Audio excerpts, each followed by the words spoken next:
오늘의 사연 시작합니다. 안녕하세요. 결혼 10년 차, 두 아이 키우는 40대 초반 주부예요. 남편과 결혼하고 행복했던 시간은 생각보다 빨리 지나갔고, 여느 부부들과 마찬가지로 각자 주어진 역할에만 충실히 해왔다고 착각했는데, 알고 보니 남편 놈이 외도를 했더라고요. 그것도 무려 4년 동안이나요. 남편은 저보다 2살 연상입니다. 그런데 자기보다 무려 3살이나 많은 연상녀와 몰래 만나고 있던 거예요. 바람을 피운 이유를 물어봤더니 남편의 대답은 참 뭐랄까, 결혼해서 애 낳고 지금까지 열심히 살아온 저를 2번 죽이는 말을 하더라고요. 제가 더 이상 여자로 안 느껴졌대요.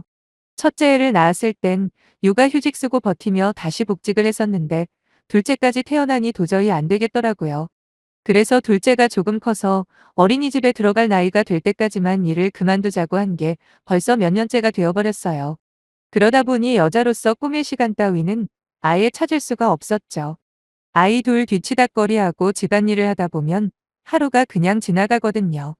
그러니 남편에게 살갑게 대하지도 않고 그저 흔한 말로 전우애로 살았던 것 같아요. 그런 제가 더 이상 여자로 안 느껴진다고 너무도 당당하게 자신이 바람을 피울 수밖에 없다고 말하는 남편의 개소리에 전 정말 어이가 없었습니다. 하지만 워낙 가정에 소홀하고 애정이 없는 사람이라 할지라도 일단은 내 아이들의 아빠니까. 외도 사실을 알고 난 후에도 이혼만은 막으려 발버둥을 쳐섰네요. 벌써부터 저를 욕하시는 게 들리는 것 같군요. 저도 인정합니다. 아무리 아이들 때문이라고 해도 바람피운 남편에게 매달렸다는 사실만으로도 욕먹을 만하다는 걸요. 하지만 당시에 저는 이혼녀가 되는 것도 싫었고, 거기다 내 아이들이 아빠와 함께 살 수 없는 것도 용납이 안 되더라고요. 그때는 그게 자존심이라고 여겼는데 결국 망가지는 건 제 자신뿐이었네요. 그렇다고 남편이 바람을 피우는 걸 그대로 용납할 수도 없으니 어떻게 해야 할지 막막하기만 했죠. 시간이 흐를수록 남는 건 초라하고 볼품없는 제 자신뿐이라는 걸 발견했지만, 막상 이혼하려고 해도 용기가 안 나더군요. 주위를 둘러보면 다들 결혼하고 행복하게만 사는 것처럼 보였어요. 세상에 내가 제일 불쌍하고 나만큼 불행한 여자가 없다는 생각이 들면서 저의 자존감은 바닥을 쳤습니다. 처음엔 아이들을 위해서 이혼을 망설였다면, 나중에는 그냥 그대로 이혼을 하게 되면 비록 위자료는 챙길지 몰라도 남편과 그 상간녀가 행복하게 살 텐데, 그 꼴은 도저히 못 보겠더라고요. 거기다 당시에 제가 가지고 있던 증거라고 해봐야 남편의 카톡 메시지와 바람을 피웠다는 말뿐이었던지라 쉽사리 이혼 소송을 준비하기도 애매했고요.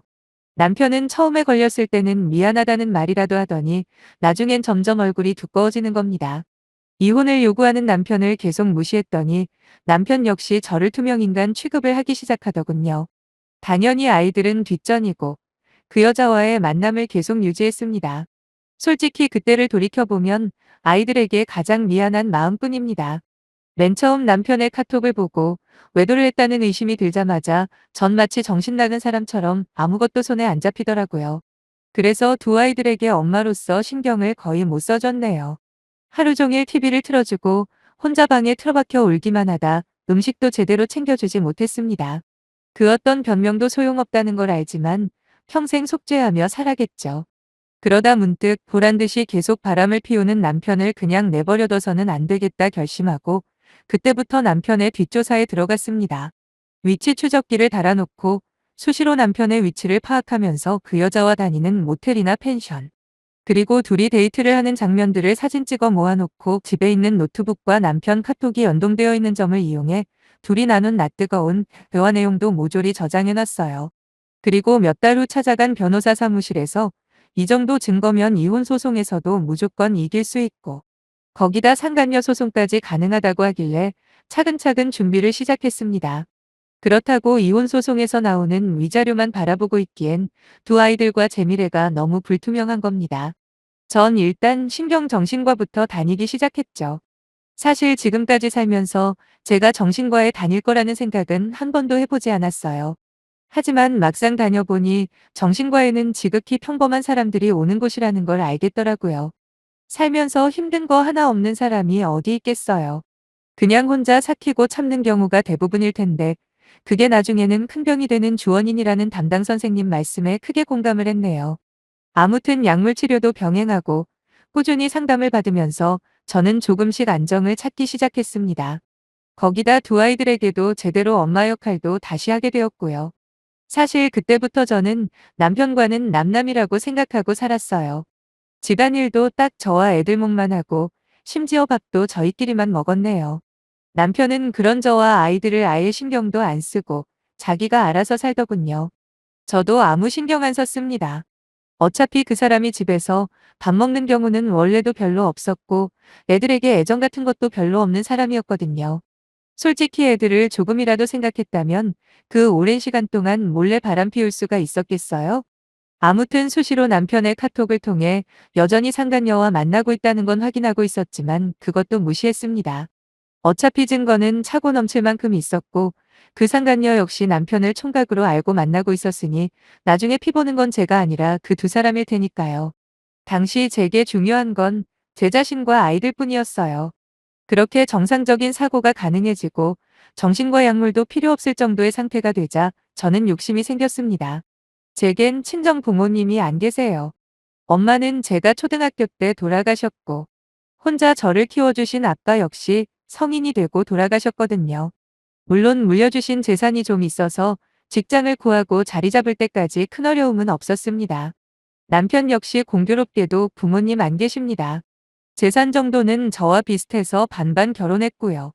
둘 다 버리는 나쁜 편이 아니라 그동안 재산도 제법 모였네요. 제가 전업주부를 결심한 이유기도 하고요. 하지만 이제 남편과 이혼을 하고 나서 대비를 해야 했던 저는 다시 일을 시작하기로 결심했습니다. 생각보다 재취업하기가 어렵더라고요. 코로나 때문에 전반적인 구직 시장이 어려워진 것도 있지만 내 둘 달린 아줌마를 서주겠다는 회사를 찾는 건 정말 하늘의 별 따기만큼 힘들었어요.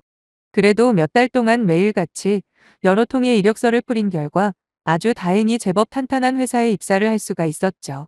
그때부터는 정말 지옥 같은 하루하루의 연속이었던 것 같아요. 둘이나 되는 애들 키우면서 집안일에 회사 일까지 해내는 게 보통 힘든 일이 아니더라고요. 물론 남편은 그 어떤 도움도 없었고 또 바라지도 않았습니다. 그렇게 전 조금씩 자리를 잡아갔고 그 과정이 제가 이혼을 안 하고 버틴 가장 큰 이유였어요. 최소한 혼자서 두 아이들을 키울 여건은 만들고 나서 이혼을 하더라도 하는 게 맞다고 판단했거든요. 그렇게 8개월이라는 길다면 길고 짧다면 짧은 시간이 흘렀고 제 생활은 본격적으로 자리를 잡기 시작했습니다. 아무래도 직장을 다니다 보니 자연스레 아줌마 티는 점점 사라지더라고요. 그럴 수밖에요.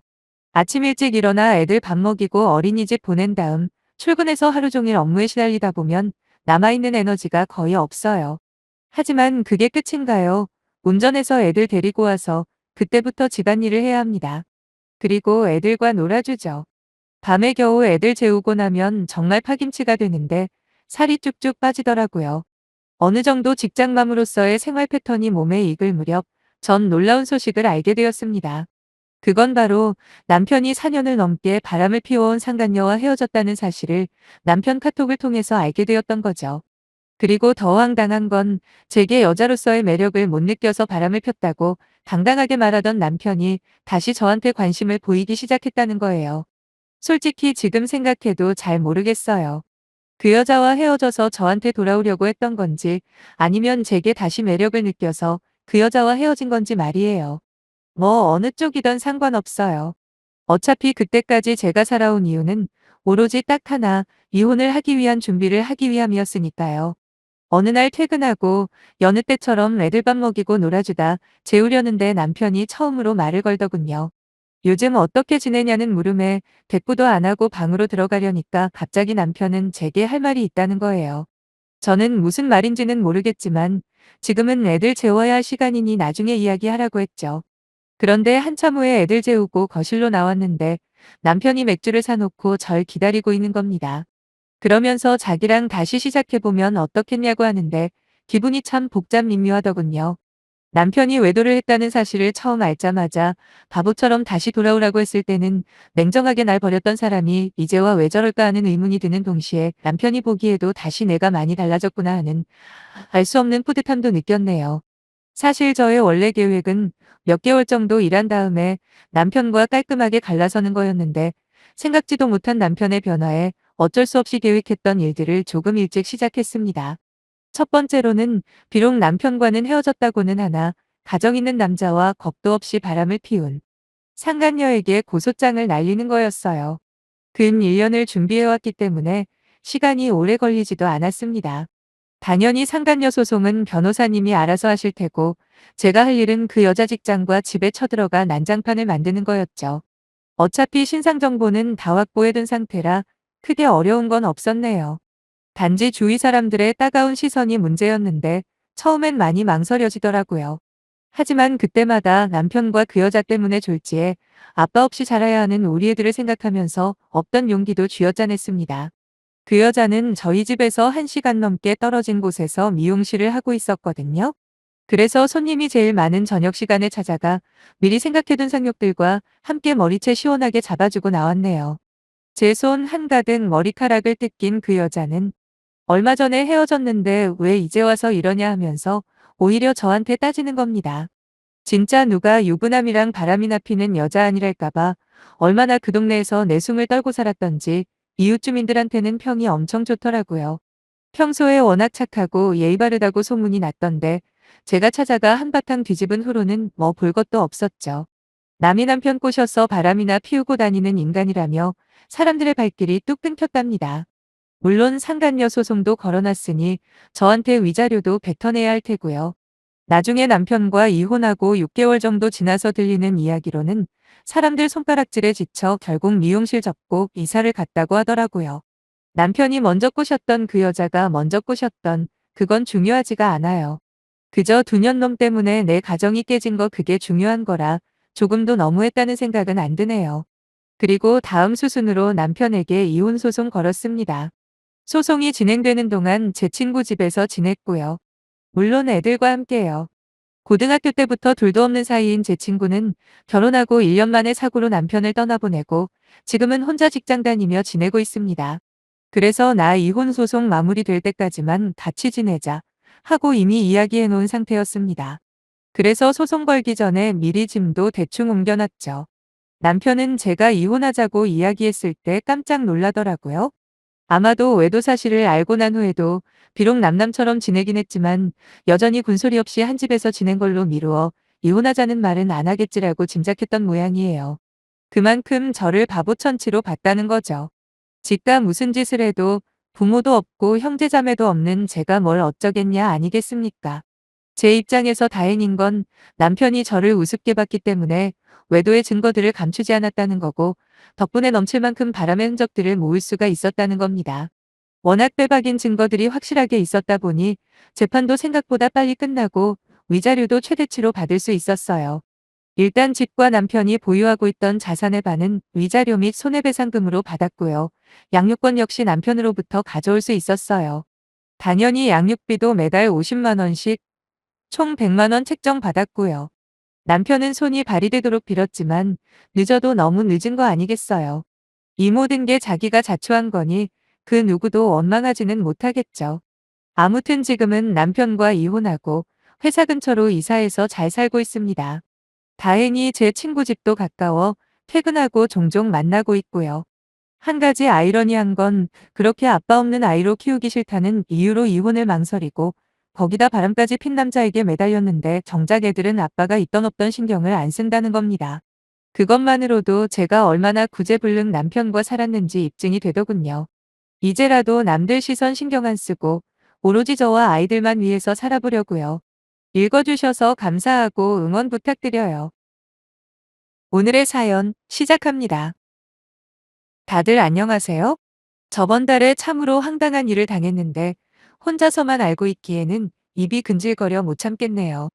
저는 30대 중반에 결혼한 지는 5년 차가 되는 맞벌이 부부입니다. 아이는 가지고 싶은 생각도 낳을 계획도 전혀 없고요. 이 부분은 논란이 될 수도 있겠다 싶어 말하지 않을까도 생각했지만 그래도 거짓말을 하기는 싫어서 솔직하게 말씀드릴게요. 결혼 전부터 저는 아이를 안 좋아했거든요. 물론 남편에게도 저의 이런 마음을 사귀기 전부터 알렸지요. 다행히도 남편 역시 저와 같은 생각이라고 하더라고요. 그리고 남편에게 결혼하자 프로포즈를 받을 때 한 번 더 확인을 했습니다. 나중에라도 아이를 가지고 싶을 것. 같으면 지금이라도 나 말고 다른 여자 찾아 떠나가라고요. 남편이야 뭐 어차피 저보다 아이한테 더 관심이 없으니 그렇다 쳐도 문제는 시부모님이라며 혼자 걱정을 제법 했거든요. 그래도 남편이 3남매 중 둘째였고 아주버님이 이미 아들을 둘이나 낳았기 때문에 시부모님도 큰 거부감 없이 받아들이긴 하시더라고요. 다만 언제라도 생각이 바뀌면 한 명이라도 낳았으면 하시긴 하는데 저나 남편이나 워낙 아이에 대해 완강한 입장이라서 이제는 포기하고 아이 이야기는 전혀 안 하세요. 남편보다 2살 어린 시누이는 3년 전에 결혼을 했고 시누이 역시 딸 하나를 낳아서 살고 있는데 시가 쪽 식구들이 전부 다 모이면 아무래도 우리만 아이가 없기 때문에 어느 정도 눈치가 보이는 건 사실이에요. 하지만 아이가 무슨 장식품도 아니고 남들 눈치 때문에 의무감으로 낳는 건 오히려 더 아니라고 생각합니다. 실제로 저희는 부부 둘이서도 꽤 즐겁게 지내고 있어요. 평소에 남편이랑 같이 운동이나 취미 생활도 같이 하는 편이고, 특히 둘 다 여행하는 걸 워낙 좋아하다 보니 주말이면 가깝던 멀던 내키는 대로 여행을 떠나곤 하죠. TV나 유튜브에 나오는 전국 팔도에 있는 맛집이나 유명 관광 지역은 안 가본 데가 없을 정도예요. 둘 다 쇼핑도 안 좋아하고 취미 생활도 돈 들어가는 건 하지 않다 보니 평소에 퇴근하고 산책하거나 아파트 헬스장에서 운동하는 게 주요 일상입니다.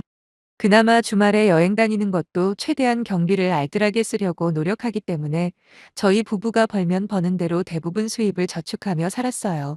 그렇게 결혼 5년 동안 꾸준히 돈 모으며 나름 만족할 만한 결혼 생활을 하고 있었는데 작년 말에 저희 친정 부모님이 아파트를 한 채 증여해 주시는 게 아니겠어요? 아빠는 제가 외동딸이라서 나중에 물려받을 유산을 미리 주시는 거라고 하셨고 남편이랑 제가 그동안 모아놓은 돈이 꽤 있다고는 해도 최소 3, 4년은 더 모아야 집을 살 수 있을 거라 생각했는데 저희로서는 완전 대박 그 자체였던 거죠. 친정 부모님께 감사 인사와 성의 표시를 하고 감사한 마음으로 받았습니다. 원래 제가 결혼할 때 저희 부모님이 그때 주시려고 했던 집이 있었는데 그때 시부모님이 뭐라고 하셨냐면 장남도 아닌데 결혼 비용은 크게 해주지 못하겠다고 하셨어요. 거기다 당시에 시누이가 결혼을 안 했던 터라 둘째 아들보다는 막내딸 결혼할 때 도와주시겠다며 딱 1,000만 원 주시더라고요. 아직 저희 집에서 신혼집을 해주실 의향이 있다는 건 말을 안 했었기 때문에 당연히 빈정이 상한 저 역시 저희 부모님에게 딱 1,000만 원만 받고 결혼을 강행했거든요. 그 후로 남편이랑 저 둘 다 열심히 돈을 모은다고 하긴 했지만 아시다시피 요즘 서울 집값이 보통 비싼 게 아니잖아요. 비록 적은 벌이는 아니지만 우리 둘이 부지런히 벌어봐야 서울의 집은 무리인 것 같더라고요. 그래서 3년 정도 빡세게 모아서 경기도 쪽에 집을 사야겠다 생각을 하고 있었는데 그 생각을 들으신 친정 부모님이 저희를 부르시더니 직장이 서울인데 괜히 경기도까지 나가서 고생하지 말고 주기로 했던 그 집을 미리 당겨서 줄 테니까 거기서 살라고 하신 거죠. 정말 뜻하지 않게 서울에 집이 생겨버린 겁니다. 조금 연식은 오래된 아파트이긴 해도 주변의 학군도 좋고 지하철역이랑도 꽤 가까워서 평균 아파트 가격보다 꽤 비싼 걸로 알고 있어요. 저도 물론 감사했지만 남편은 한동안 입이 귀에 걸려서 내려오지 않을 만큼 감동을 하더라고요. 너무 좋아서 밤에 잠도 잘 안 온다면서 기뻐하는 남편을 보고 있으니까 내 집을 가진다는 게 참으로 큰 의미가 있는 일이구나 새삼 깨달았네요. 물론 매입으로 받은 건 아니고 부모님 모시고 백화점에 가서 아래 위로 옷 한 벌씩 쫙 빼드렸지요. 재건축이라도 하지 않는 한 그 집에서 오래오래 살 계획이기 때문에 리모델링도 특별히 좋은 자재를 사용하기로 했어요. 그래서 거의 5천만 원 가까이 견적이 나오더라고요. 그렇게 설레이는 기다림 끝에 지난달에 입주를 했는데 남편이나 저나 마치 신혼생활을 한 번 더 하는 것처럼 너무 행복했습니다. 그 전까지는 전세 계약 끝나면 어디로 가야 하나 스트레스 받으며 살았었는데 이제는 서울 한복판에 제 명의 집이 있다는 게 꿈인지 생시인지 헷갈릴 만큼 좋더군요. 그런데 저희 이사하고부터 자꾸 시부모님을 비롯해서 시누이까지 집들이는 언제 하냐 재촉을 하길래 짐 정리가 완전히 끝나지도 않은 상태에서 집들이를 하기로 했거든요. 시부모님 두 분과 아주버님, 그리고 신혼의 가족들까지 전부 다 불렀더니 북적북적 온 집안이 가득 차는 느낌이더라고요. 음식은 갈비찜 하나만 제가 직접 솜씨를 냈고 나머지는 동네 한식당과 맛있다고 소문난 집들에서 대표 메뉴로 한두 가지씩 포장해서 준비했습니다. 비록 차리는 정성은 부족한 게 맞지만 그래도 나름 부지런히 발품 팔아 얻은 정보력으로 맛있는 메뉴만 차린 거라 이 정도면 그럭저럭 괜찮게 차려서 대접했다고 생각해요. 시부모님은 저희 집을 보고는 이렇게 근사할 줄은 예상을 못했다며 부러워하셨어요. 밖에서 볼 때는 평범하게 오래된 아파트지만 싹 다 리모델링을 해놓은 실내 모습에 같은 여자인 형님이나 시어머니가 부러운 눈빛을 보내더라고요. 그렇게 다들 즐거운 분위기에서 집 구경도 하고 시간을 보내고 있는데 이상하게도 시누이가 말 한마디 없이 무거운 표정을 짓고 있는 겁니다. 심지어 집들이를 초대받아서 온다는 사람이 그 흔한 휴지나 세제 한 통 사온 것도 없고 저희 집에 들어오는 순간부터 뭔가 안색이 어두워서 계속 신경이 쓰였거든요. 그냥 그날이거나 아니면 부부싸움이라도 했나 하고 그냥 가볍게 넘겼는데 본격적으로 상이 차려지고 다 같이 둘러앉았을 때였습니다. 갑자기 시누이가 눈물을 터뜨리는 겁니다. 진짜 지금 생각해도 어이없고 황당하네요. 그것도 그냥 눈물만 흘리는 게 아니라 무슨 초상집에 온 사람 마냥 펑펑 울어대는데 모든 식구들이 영문도 모른 채 서로 쳐다만 보고 있었지요. 조카는 자기 엄마가 우니까 옆에서 따라서 울고 분위기는 그냥 꽁꽁 얼어붙어 버렸습니다. 잠시 후 심해부가 시누이 손을 붙들고 작은 방으로 들어갔고 둘이서 한참을 투닥거리는 것 같더니 신우가 문을 벌컥 열고 아무런 말도 없이 그대로 저희 집에서 나가버렸습니다. 그 뒤를 이어서 심해부도 남은 가족들에게 죄송하다 한마디만 남긴 채 조카를 안아들고 뒤따라 나갔고요. 시부모님과 아주버님, 그리고 형님과 저희 부부는 이게 무슨 일인지 상황 파악도 안 되고 그저 벙쪄 있을 뿐이었어요. 별로 내키지도 않은 집들이를 빨리 하라고 해서 돈도 많이 쓰고 거기다 청소며 음식 준비까지 며칠을 고민하고 고생했는데 밥도 제대로 못 먹은 상태에서 분위기가 완전 엉망이 돼버리니까 진짜 기분 더럽더라고요. 그때는 어떤 상황인지도 모르고 그저 신혼애가 우리 집에서 부부싸움을 했나 보다 정도로만 생각했는데 나중에 알고 보니 그게 아니었습니다. 어쨌든 남은 우리끼리라도 식사를 하려 했지만 이미 그럴 분위기가 전혀 아니라 어영부영 대충 자리를 마무리하고 아주버님네와 시부모님도 댁으로 돌아가셨지요. 남편이랑 둘이서 열심히 음식들을 정리하고 있는데 순간 너무너무 짜증이 치밀어 오르는 겁니다. 음식들을 준비하느라 쓴 돈이 아까운 것도 아까운 거지만 굳이 왜 남의 잔칫날에 울고불고 싸우면서 난리를 치고 간 건지 이해가 안 되었죠. 솔직히 남편이 잘못한 건 딱히 없다는 건 알고 있었지만 이상하게 남편까지 미워 보이길래 괜히 우리까지 싸울 것 같아 그날은 서로 아무 말하지 않고 그대로 지나갔습니다. 집들이가 토요일이었으니 다음 날인 일요일 날 오전에 전날 남았던 음식이나 꺼내 먹으면서 남편이랑 집에서 쉬고 있었는데 갑자기 시어머니가 제게 전화를 하시더라고요. 직감적으로 어제 있었던 일과 관련이 있겠구나 싶어 안방 베란다에서 전화를 받았습니다. 어머님께서 어제는 미안했다고 자기가 대신 사과한다고 말씀을 하셨어요. 무슨 말인지 영문을 몰라 그게 무슨 뜻인지 여쭤봤죠. 그랬더니 어머님께서 하시는 말씀이 사실 시누이가 요즘 집 때문에 스트레스를 엄청 받고 있었는데 우리 집을 보고 순간적으로 감정이 복받쳐 오른 것 같다면서 제가 좀 이해를 해달랍니다. 3년 전에 시누이가 결혼할 때만 해도 나름 넉넉하게 결혼을 했던 걸로 기억해요. 물론 자가는 아니었지만 그래도 쓸만한 전셋집에다가 혼수도 거의 최고급으로 채웠거든요. 물론 신혼의 부부도 맞벌이고요. 하지만 씀씀이가 해픈 편인데다가 그 사이에 수도권 집값이 얼마나 올랐습니까? 전세금도 덩달아 같이 올라간 상황에서 그나마 작년에 전세 재계약할 때는 조금만 올려주고 버틸 수 있었다고 하더라고요. 근데 내년에는 계약 기간이 끝나는 해이고 엎친 데 덮친 격으로 집주인 아들내외가 들어와서 살 거라며 무조건 집을 비워달라 했답니다. 지금 살고 있는 신혼의 아파트와 비슷한 곳들은 대부분 전세가 어마어마하게 올라서 최소 1억에서 1억 5천만 원은 더 줘야 하는데 신혼의 벌이로는 이미 받아놓은 전세대출 이자만 갚기에도 힘든 상황이거든요.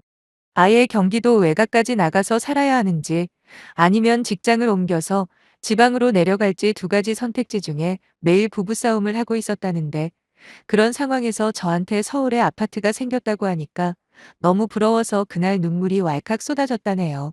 솔직히 어머님의 해명이 제 입장에서는 이해가 잘 되지는 않았어요. 다른 사람도 아니고 자기 친오빠가 집이 생겼다고 하면 축하해주고 기분 좋을 일 아닙니까? 물론 사촌이 땅을 사면 배가 아프다는 말처럼 약간 부러울 수는 있다고 쳐요. 그렇지만 아무리 배가 아프다고 해도 집들이 자리에서 눈물까지 펑펑 흘리고 분위기를 개판으로 만들 일은 아니지 않나요? 그걸 또 그대로 전달해주는 시어머니도 무슨 마음인가 싶기도 했고요. 신우말로는 우리한테 애도 없는데 굳이 그렇게까지 좋은 집에서 살 필요가 있냐? 뭐 그런 말도 했다는데 아니 우리가 애가 있던 말던 그게 집이랑 무슨 상관인지 모르겠어요. 그래도 어쩌겠습니까? 어머님께서 대신 사과를 하시기도 했고 저도 남의 집살이를 안 해본 것도 아니라 일단 알겠다고 말씀드리고 적당히 넘어가려고 했었지요. 근데 어머님이 저한테 아주 황당한 부탁을 하더라고요. 시누이한테 전화해서 사과를 좀 하는 게 좋겠다고 이야기를 하시는 거예요. 아니, 저희 부모님이 미리 물려주신 집인데 도대체 이 과정에서 제가 신우한테 사과해야 할 만한 잘못을 뭘 했냐 되물었어요. 평소에 시어머니와 그리 친한 관계는 아니었지만 그래도 최소한 말은 통하는 분이라고 생각하고 살았는데 이런 어처구니 없는 사과를 시키시는 분일 줄은 꿈에도 몰랐습니다. 오히려 사과를 받아야 할 사람은 신우가 아니라 저 아닌가요? 저도 모르게 공격적인 말투로 어머님께 질문을 하니까 어머님도 약간은 멋쩍어 하시면서도 그래도 식구끼리인데 서로 좋은 게 좋은 거 아니겠냐며 제가 먼저 마음 다치게 해서 미안하다. 사과를 하면 신우도 그때는 미안하다 사과를 할 거라네요. 그러면서 자기 말을 안 들어주면 앞으로 피곤하게 만들어줄 수도 있다는 식으로 은근히 돌려서 말하길래 저는 어이가 없어서 알겠다고 지금 당장 전화해서 사과하겠다 대답을 했지요. 어머님 전화를 끊자마자 바로 신우에게 전화를 걸었고 신우는 어제 그 난리를 쳐놓고도 아직 기분이 나쁜지 목소리에서부터 신경질과 짜증이 잔뜩 묻어 있었어요. 다짜고짜 왜 전화했냐라고 하길래 저도 하고 싶은 말 그대로 다 해버리자 작정하고 입을 열었네요. 어머님이 아가씨 사정 전부 다 이야기해줬다고 하도 전화해서 사과하라 하시길래 전화드린 거라 오늘 뗐습니다. 그리고 곧바로 저 혼자 집을 사서 죄송하다 그랬지요. 집도 없이 전세 살고 있는 아가씨를 봐서라도 저희 부모님한테 집을 받았으면 안 되는 건데 아니면 최소한 리모델링이라도 하지 말 걸 그랬어요 라고 이야기를 하자마자 전화기 너머로 온갖 욕설과 함께 지금 미쳤냐 소리를 빽 지르더라고요. 불난 집에 부채질하는 것도 아니고 저보고 제정신이냐고 그러면서 어차피 지금 아파트도 네 능력으로 산 것도 아니고 부모 잘 만나서 얻어 걸린 건데 잘난 척 좀 어지간히 하라대요. 진짜 단단히 꼬여도 제대로 꼬였구나 싶어서 저도 지지 않고 받아쳤습니다. 아가씨야말로 예의 좀 갖추시라고요. 아무리 본인 인생이 힘들어도 그렇지. 대체 남의 집들이에 와서 울고불고 난리치는 사람이 세상에 어디 있냐. 누구는 뭐 소리 지를 줄 몰라서 가만히 있냐라는 식으로 저도 목소리를 같이 높였더니 밖에서 남편이 그걸 듣고 어느새 제 옆에 와 있더라고요. 곧바로 남편은 제 손에서 핸드폰을 뺏어들고는 또다시 울고불고 욕하며 소리 지르고 있던 시누이를 호되게 혼을 내더군요. 사는 게 팍팍해서 억하심정이 생기는 건 이해하지만 솔직히 자기도 너무 서운하답니다. 가족으로서 좋은 일이 생기면 축하해줘도 모자를 판에 어쩜 그렇게 이기적이냐 따끔하게 한마디 하고 전화를 끊어버렸습니다. 그리고 곧바로 남편은 저한테 대신 사과를 하더라고요. 근데 솔직히 남편이 무슨 잘못이 있겠습니까? 그 집안 식구들이 문제인데 말이죠. 분이 안 풀린 제가 남편에게 앞으로 너네 식구들 얼굴 볼 생각 없다고 이야기를 해버렸고 남편도 알겠다며 그렇게 하라더군요. 설날이고 추석이고 나는 우리 친정에만 갈 거라고 허구한 날 만나기만 하면 욕하고 싸우기만 하는 니네 집은 너 혼자 가랬더니 남편은 한숨만 길게 쉬면서 알겠답니다. 그 후로도 있는 성질대로 남편에게 막 쏟아냈는데도 아직까지 분이 안 풀리고 집들이 때 생각만 하면 짜증이 막 밀려옵니다. 아주버님은 결혼할 때 장남이라고 1억 5천인가 맞춰줬다고 들었고 저희 남편은 장남도 아니니까 알아서 결혼하라 해서 돈 500만 원 받고 퉁쳤거든요. 근데 또 시누이 결혼할 때는 막내딸이라고 혼수 비용 5천만 원 해줬다 들었을 때 남편에게 농담 삼아 당신 주워온 아들이냐 할 만큼 이해가 안 되긴 했어요. 그래 놓고 어떻게 우리한테 집 생긴 걸로 저렇게까지 시기 질투를 하는지, 거기다 저보고 먼저 사과하라는 요구까지 하시는지 모르겠습니다. 형제들 중에 아무것도 못 해준 우리한테 오히려 어머님이 미안해하셔야 하는 거 아닌가요? 저는 진짜 앞으로 시부모님에게 용돈 챙겨드릴 생각도 없고 노후에 모시고 살 일도 없습니다. 그렇게 애지중지하던 장남이나 막내딸이 모시고 살던지 하겠죠. 남편도 이번 일로 크게 서운하다고 하더라고요. 생각할수록 우라통이 터지는데 그나마 빠르게 손절했다 치고 앞으로는 속 편하게 우리끼리 잘 살아보려고요. 감사합니다.